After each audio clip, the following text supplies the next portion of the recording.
Hello friends, welcome back to my new video. तो अभी ये जो चार्ट आप देख रहे हो निफ्टी 50 इंडेक्स का चार्ट है, वो भी 45 मिनट का टाइम फ्रेम है। तो आज निफ्टी ने 0.85% की गिरावट दी है, जो कि 213 रुपये कुछ 65 पैसे के आसपास गिरावट हुआ है निफ्टी के अंदर। तो मैंने कल क्या बोला था कि निफ्टी अगर अपने रेंज में जो खुलता है, अगर कल के डेट में मार्केट गैप अप की साइड में खुला है, जहाँ पे रेंज कल के डेट में बनाया था, इस रेंज के अंदर खुलने के बाद अगर नीचे की साइड ब्रेक करता है तो हमारा फर्स्ट टारगेट 25,000 का होगा, सेकंड 24,900 का। ठीक है, तो मार्केट ने दोनों टारगेट बहुत ही अच्छे तरीके से यहाँ पे दिया है, वो भी बहुत ही फास्ट तरीके से।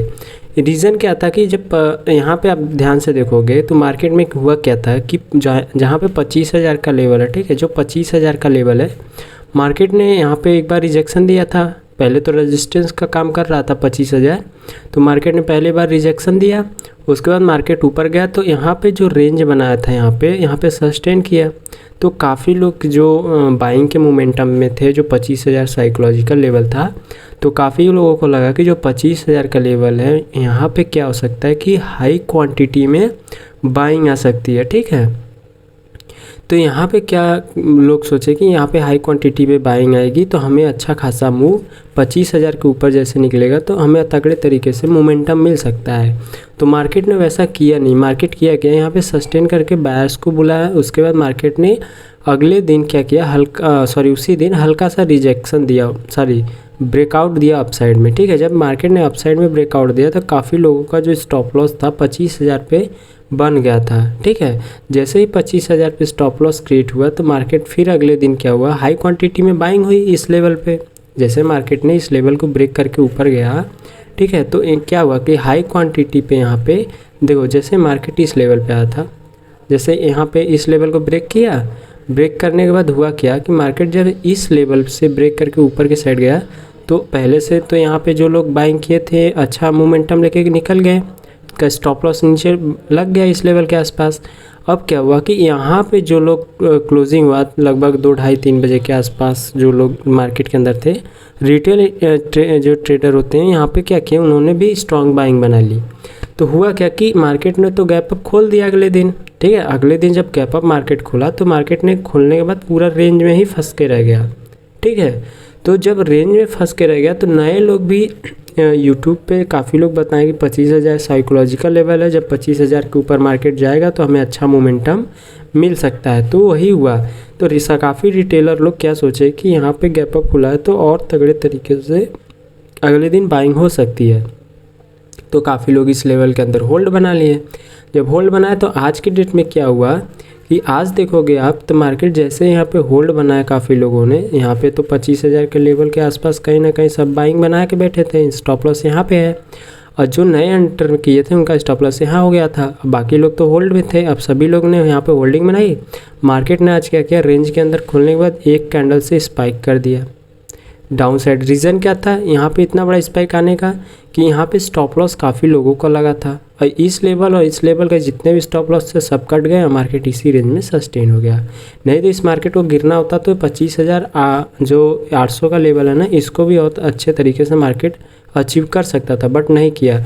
जो ये लेवल था 25,870, इसी लेवल के आसपास मार्केट ने क्लोजिंग कर दी।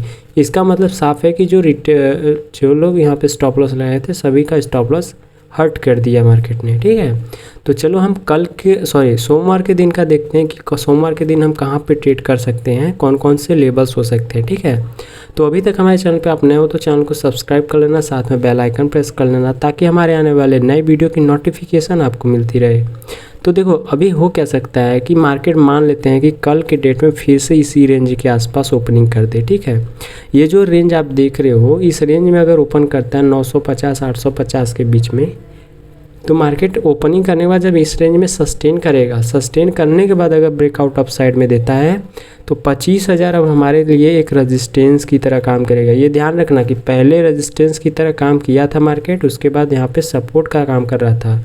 जैसे ही मार्केट ने इस लेवल को ब्रेक किया यहाँ पे नीचे के साइड, अब 25,000 जो लेवल है हमारा, ये एक रेजिस्टेंस की तरह काम कर रहा है। ठीक है, तो मार्केट में क्या हो सकता है कि मार्केट जब 25,000 के लेवल में आएगा, इस रेंज के बीच में खुलता है और 25,000 के ऊपर आता है, इस रेंज में ओपन होकर सस्टेन करता है, अगर 25,000 पे जाता है मार्केट ब्रेक करके अपसाइड में, तो होगा क्या कि 25,000 पे कहीं ना कहीं थोड़ी सी सेलिंग हमें देखने को मिल सकती है। तो क्या करोगे कि अगर यहाँ पे सस्टेन करता है, ठीक है, 1 मिनट, अगर कल सोमवार के दिन मार्केट इस रेंज में ओपन होता है, ओपन होने के बाद सस्टेन करता है, अप साइड ब्रेक करना है, तो आपको वेट करना है कि 25,000 का जो लेवल है इसको मार्केट ब्रेक कर दे। जब ब्रेक करके ऊपर के साइड सस्टेन करेगा, उसके बाद ब्रेकआउट अपसाइड देता है, तो हमारा 25,100 का टारगेट मिल सकता है। ठीक है, ये ध्यान रखना, क्योंकि आपको इंस्टेंट ट्रेड नहीं लेना है। यहाँ पे ब्रेक करने के बाद एक झटके में यहाँ पे ट्रेड लोगे तो आपको क्या हो सकता है कि यहाँ से 25,000 पे कोई भी रिजेक्शन कैंडल बनता है तो मार्केट फिर से आपको स्टॉप लॉस खाने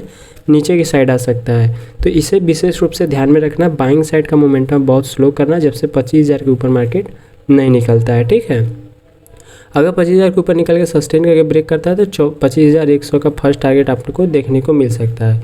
25,100 एक रेजिस्टेंस की तरह काम कर रहा है, तो हो सकता है कि यहाँ पे से रिजेक्शन हमें मिले और मार्केट नीचे आ जाए। ठीक है, बट ये ध्यान रखना। अभी मान लेते हैं कि मार्केट गैप अप ओपन हो गया, तो हम क्या करेंगे, तो गैप अप जब देखो मार्केट ओपन होगा, मान लेते हैं कि मार्केट इसी लेवल के आसपास गैप अप ओपन हो जाता है, जो 25,000 का लेवल है। ठीक है, 25,000 और 24,900 के बीच में अगर मार्केट ओपन हो जाते हैं, यहाँ पे गैप अप होने के बाद सस्टेन कर लेता है, सस्टेन करने के बाद अपसाइड ब्रेक करता है, तो 25,100 तो हमारा टारगेट फर्स्ट है, ये तो हमारा फर्स्ट टारगेट हो जाएगा। अगर यहाँ से कोई रिजेक्शन कैंडल देके नीचे की साइड नहीं आता है, अगर यहाँ के ब्रेक करने के बाद ऊपर के साइड आके सस्टेन करके ऊपर के साइड फिर ब्रेक करता है, तो 25,300 हमारा सेकेंड टारगेट देखने को मिल सकता है। ये ध्यान रखना आप। ठीक है, ये हमारा सेकेंड टारगेट होगा। जब गैप अप खोलने के बाद सस्टेन करेगा, सस्टेन करने के बाद अपसाइड ब्रेक करता है, तो 25,100 का टारगेट होगा। 25,100 रेजिस्टेंस एरिया, तो कहीं ना कहीं थोड़ा सा फॉलिंग देखने को मिल सकता है, बट यहाँ से अगर हम ब्रेक करता है सस्टेन करने के बाद, तो 25,300 ये हमारा सेकेंड टारगेट हो जाएगा। ठीक है, अगर मान लेते हैं सस्टेन करने के बाद गैप अप खोलने के बाद सस्टेन करने के बाद नीचे की साइड ब्रेक किया मार्केट, तब हम कहाँ पोजीशन बनाएंगे, गैप अप खुला, सस्टेन करने के बाद नीचे की साइड ब्रेक करता है, तो हमारा जो ट्रेड होगा यहाँ पे पहले तो ये हमारा जो 24,870 का जो लेवल दिखा रहा है आज का, यही हमारे लिए एक सपोर्ट होगा। तो हम ब्रेक कब करेंगे, डाउन साइड का ट्रेड कब लेंगे, जब यहाँ से सस्टेन करना है, नीचे की साइड ब्रेक करने के बाद अगर सस्टेन करता है, उसके बाद नीचे की साइड ब्रेक करता है, तो हम 24,700 24,500 ये दोनों टारगेट हमें देखने को मिल सकता है। ठीक है, ये दोनों टारगेट हमें मिल सकता है, बट ये ध्यान रखना कि 24,870 ब्रेक होना चाहिए। अगर नहीं होता है, सस्टेन करने के बाद अप साइड निकल जाता है, तो आपका स्टॉप लॉस भी हिट हो जाएगा अगर डाउन साइड का ट्रेड बनाओगे। ठीक है, ये तो गैप अप के लिए। मान लेते हैं मार्केट गैप डाउन ओपन होता है, तो उसके लिए क्या करते हैं हम, देखो मार्केट अगर गैप डाउन ओपन होता है, अगर ये 24,870 है और इसके नीचे अगर ओपनिंग करता है, तो मार्केट कहीं ना कहीं 24,700 का जो लेवल है यहाँ तक आने का कोशिश करेगा, बट इसके बाद हमें एक बाइंग देखने को मिल सकती है, क्योंकि 24,700 के ऊपर एक स्ट्रॉन्ग बुलिश कैंडल यहाँ पे बना था, इतना गैप अप भी खुला था, तो काफ़ी लोगों के स्टॉप लॉस इसके नीचे होगा 24,600 के आसपास बड़ी इंस्टीट्यूट की। तो मार्केट के 24,700 के आसपास में भी ओपन हो जाता है, यहाँ पे आके सस्टेन करके यहाँ पे आता है, तो यहाँ से एक हमें अच्छा खासा बाइंग देखने को मिल सकता है। ठीक है, तो ये गैप डाउन के लिए हो गया।